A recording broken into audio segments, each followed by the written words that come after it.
Yeah, recap of the game. Really proud of how this team came back in the second half. That's what I told them after the game. It was kind of a snapshot of our last 60 days here at Utah State. It's been some bumps in the road, but at the end of the day, the kids rolled their sleeves up and toughness prevailed, and they went back to work, right? And that's what you saw the second half. So we know we have a lot of things to clean up. Way too many penalties, turnovers, little things like that are mostly mental fixes, right? We got to make sure that we stay on top of things, control our emotions. That way we don't put ourselves in bad positions. I'm really pleased with how the offense moved the ball. 650 yards or so, ninth most in school history. Now we just need to eliminate some little things so it equates to more points. And then defensively, they did a great job. Kids were flying out there. We played a bunch of people. I thought the depth was phenomenal. We gave up a couple plays the first half, which ultimately led to 14 points, which needs to be lower. And then special teams, hats off to Nimrod. He ended up getting special teams player of the week for 50-yard field goal. I think he made 3 field goals and kicked every kickoff out of the end zone. So it was a fun game. We learned a lot. I learned a lot for myself that we need to improve on. Now it's on to SC. So let's go with some questions. Jason Walker with Cache Valley Daily. I want to get this out of the gate first. Can you give us any updates on Spencer Petras, Robert Briggs, especially if Petras is able to play this weekend? Yeah, I'm really waiting on Spencer day to day right now, working through it. With Robert, he's already had surgery, so he will be out for the remainder of the season. So we'll appreciate any prayers that anyone wants to send out to him. He worked extremely hard this offseason and had a great first game. It's just how it works sometimes. So he'll come back stronger than ever, and hopefully we get Spencer here sooner rather than later. Dreiling, Jason Turner from the Herald Journal. If you don't mind me asking, how bad was it for Robert? It looked pretty bad. Yeah, just an awkward fall, right? So he got his foot rolled up at the end when he was fully extended. So they had to put a rod already in his leg to start getting things to grow back together correctly. So it's going to be a little bit, but he's such a resilient individual, and he was in good spirits at the hospital when I visited him. So he'll be around, and he'll have just as big as voice like he always does. It just be from a leadership and coach's role this year. I just asked about the second half offense where you guys scored the 26 points. Kind of what was the difference for you guys in that second half where you moved the ball in the first half fairly well, but had the turnovers. But I guess what was that biggest thing in the second half where you guys got more points? On the board. Yeah, no, good question, Jason. The difference was we got out of our own way, right? And you guys, I'm sure, saw it. The first half offense is rolling, and then Jalen slips on a route and the ball's intercepted, or we're moving and we have a holding penalty or a false start, and then we just put ourselves in too many second and third extendeds and second longs by self-inflicting wounds, right? Stuff that we can handle. Now, the players came out the second half and they were way more dialed in on their details, and that's what this offense is going to look like. They should be able to score every single time they touch the ball with all the weapons they have and how much speed they can break any play, but we have to be on point. And that's what we learned. That's an awesome learning experience of what two different types of systems can look like. One where you're not locked in, and the other one, oh my gosh, look out, these guys are rolling. That it should be fun football. So, and then hats off to Bryson. This player comes in, prepares every single day like he's a starter, and comes out there and doesn't miss a beat. He's so confident and he's so mobile with his legs. It's going to be tough for teams to prepare for him, I think. Patrick Mayhorn from the Ag Ship. Now that you've had the chance to sit down and watch through the tape, what did you make of the defense and their performance in this first week? Yeah, I think pretty proud. Second half to shut out an opponent in college football is just hard to do. So they did a phenomenal job there. First half, we really gave up 3 plays. I think they had like 115 yards at halftime, but we gave up a screen on 3rd and XL that went about 45 yards, and then that led to a 3rd and 2 run with a minute left on a missed tackle to get another late touchdown. And the other one was a kind of a play action tight end dump with just bad eyes. So if we can fix our eyes and communication, it's exactly what we wanted. We want teams to have to drive down the field to earn their points, but you can't have bad plays, and that's what we had. It only takes a couple in college football to give up points. We just got to be locked in more consistently, and if we do that, I think this defense has a chance to be pretty special. Dreiling, Jason from the Herald Journal again. A lot of things that you're going to have to do well to have a chance against USC. How high up the totem pole is not allowing Zach Branch, a punter, a kickoff return opportunity. No, that's number one, right? Probably the fastest player in the country. We need Elliot Nimrod on kickoffs to be booting like he was, making sure that ball is out of the end zone where they can't return it. And then Steven and the rest of the punt team needs to be on point. He's such a phenomenal player, and they do a good job. Not even on special teams, obviously. Then you gotta prepare for him when the defense takes the field and how to eliminate his touches and really get going, because he can take it whenever he wants. But we have to be on point. We got to make them make sure that we get them down on all special teams and give our defense a chance to get out there and try to take them away as well. So we'll have our hands full, but that's what happens when we play USC. They're gonna have a bunch of playmakers. With the Utah Statesman, you touched on it briefly, but the penalty is kind of self-defeating. The turnovers, maybe just comment on that, and then what can you do this week to clean that up and play better offensive football?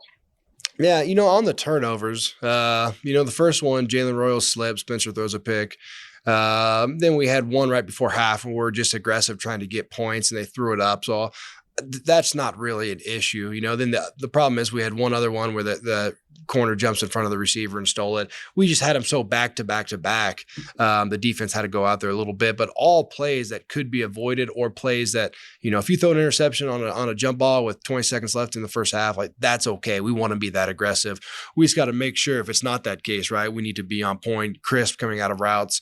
I thought the quarterbacks for the most part did a pretty good job of putting the ball down where they needed to be. It's kind of like defense, though. If you have one or two bad plays like that could really amplify a scoreboard. So we got to make sure that we're always locked in. Jason Walker again with Cash for the Daily. I want to ask about the defensive line in front seven, where you have a lot of guys rotating in and out, a lot of like oars on the depth chart. What did you feel like you learned about those units where you're trying to get a lot of different guys in and rotating into that rotation? Yeah, well, that's the deal with this offense, right? And we're going to go fast as we possibly can versus SC as well. You have to be able to play a bunch of guys, and more importantly, you have to be able to trust them, right? And that's how proud I am. Like if you're going on the field, that means you've earned the trust of your coaching staff. And for us to play, 6 D linemen, and we end up playing 8 outside linebackers, like that. That's a lot of people, both those rooms, especially that outside linebacker room, might be one of the deepest in the country that we feel good putting guys out there. So hats off for the players to earning the trust of the coaches. And then, now it's just go in and when your time's called, play some ball. The best part about it is we should never play tired football up front. We have enough talent, we feel like, to continue to stay fresh and keep rotating. And that's what you need. If you're going to get pass rush or if you're going to stop the run, it's going to have to be with a lot of bodies and rotating in. So those guys did a great job. Eric Francis with 106.9 The Fan. Just with that up front, just that if you could comment on your offensive line helping to get 300 yards plus in the running game. Yeah, 300 rushing yards. Let's go. That's phenomenal. They did a good job. They kind of get highlighted poorly on a couple of the holdings, that hurt some drives. But other than that, right, we're talking about finishing blocks and working to the next level. I don't care if you get 300 yards versus a seventh grade team. That's hard to run the ball that much.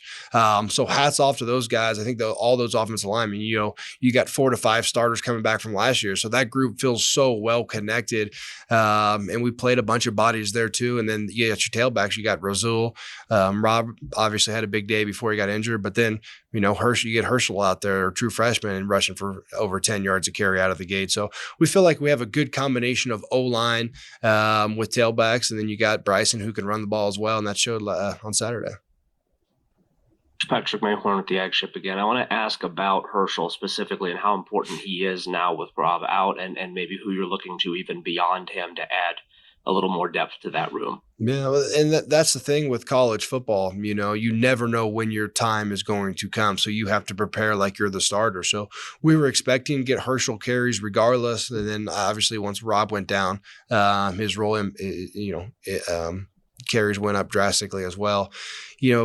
Herschel had like 3,800 yards last year as a senior in high school, which is just absolutely insane. He's got so much vision, balance, and his burst is phenomenal. So he's a guy that the coaches trust that can take it the distance too. So his role is obviously expanded now with the injuries. And then after that, we still have Nick Floyd, and you have some other tailbacks still coming, trying to get back in the mix. So it's just building depth. The injuries happen to everyone, so we're not feeling sorry for ourselves. Players just need to work and make sure we prepare like your time could be coming. Eric Franson again. Just you kind of alluded to this after the game, but if you could expound on it a little bit more today, just your just first game as a head coach on the sidelines, just another group of assistants in different positions, and how the communication and roles went, and managing the game for a lot of you in your first time in these positions and these roles. Yeah, it went okay. I have a lot of areas I need to improve on, making sure I don't lose too much sight on still being the defensive coordinator. Then a couple, we had a 2-point play. We should have went for 2 out of the gate. We had to take a timeout to get them out there just to confirm that's what we wanted to do. So just little things, making sure that I am confident before I make a decision on how we move, and then the team to follow. So learned a lot. It's a lot less fun being a head coach than a defensive coordinator because you're just all over the place, right? But then everyone else's role picks up too because they have to pick up my slack. So whether it's offensive staff or defensive staff, they did a phenomenal job, especially in that second half, answering, keeping everyone rallied and under control, right? And then playing the type of football that we wanted to play. As a follow-up, I know there were issues in the first half with the in-helmet communication, but once that got addressed, how'd you feel that went and helped your team the second half? Yeah, we had no mics for the offensive players the first half, which is hard because you prepared every single snap we've had since fall camp like we've had. So that kind of hurt the first half as well, try to get in a nice rhythm. But now it shouldn't be a problem. We got all that fixed. And then you look at the second half. Wow, how's it change when you see how much different it changes. That's why it's so hard being defensive coordinator. When the offensive coordinator can talk to the quarterback up till 15 seconds like we could in the second half, and now you're always in the play you want to be and you can get there very fast. That's a great example to show the fans of what it looks like when you can talk to the quarterback and what it looks like when you can't. So obviously having that fix hopefully will be huge. And then also learning next time this does happen, what can we do to make sure we don't stall? Coach Dreiling, Jason Turner from the Herald Journal again. I just wanted to ask you, with Elliott being honored as Special Teams Player of the Week, how blessed do you feel to have a bunch of 4th and 5th year senior leading your entire special teams groups, those 3 main groups, and long snapper, punter, and kicker? Yeah. Elliott gets that. Jacob Garcia is probably the best, if not one of the best long snappers in the country. And then you got Steven punting the ball. So that's nice, Growing up watching football, like my scariest things watching my dad's game is like punt and punt return. Are they going to catch the ball? Is the punter going to kick it? Is the snap going to go over his head? I've just seen it so many times. And now having the confidence that maybe the best 3 combination of any team in the country have out there, there's so much trust. Elliott hit the 50-yarder. If we don't throw the pick before half, we're going to get out there and he's going to try a 60-plus yarder that everyone's seen him make multiple times. So it's a weapon. You got to use them correctly and know when to use them. But if you do, it could be special. Jason Walker again. I assume you watched USC play last night. Just want to get your thoughts on them and what you saw out of that game. Yeah, obviously they're a special team, right? To beat LSU is a pretty daunting task. So hats off to how much better their defense is playing too. Their new coordinator's done a phenomenal job there. It used to be USC is going to either outscore you, right, or it's it's very rarely defensive battles from Southern Cal, and that's what it was yesterday. And so now it's a whole other animal to prepare for. So offense is going to need to be on point. They have plenty of talent. Their front 7 is humongous, and they do such a great job. And then offensively, you still have one of the best offensive play callers in Lincoln Riley calling plays. And you guys saw how good the quarterback was. He can make every throw in the book, and he just processes things so fast. And then you throw in their receivers. They got a couple 6'6" guys. They got the fastest receiver in the country. They got 2 tailbacks, a Mississippi State kid that transferred in who's a phenomenal player. So they're what you'd expect a playoff caliber team looks like.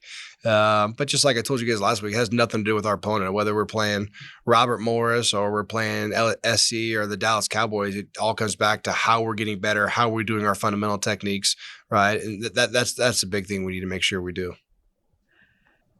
Finally, Jason Turner again. I just want to ask you specifically about their quarterback. His 2 career starts have been pretty lights out. What impresses you the most about him, and how important is it for you guys to maybe have him feel a little bit uncomfortable on Saturday? Yeah, that is a great question, Jason. his arm strength, I mean, obviously he has an NFL arm, right? But how fast he gets the ball out. He very rarely ever gets hit. He never makes bad reads.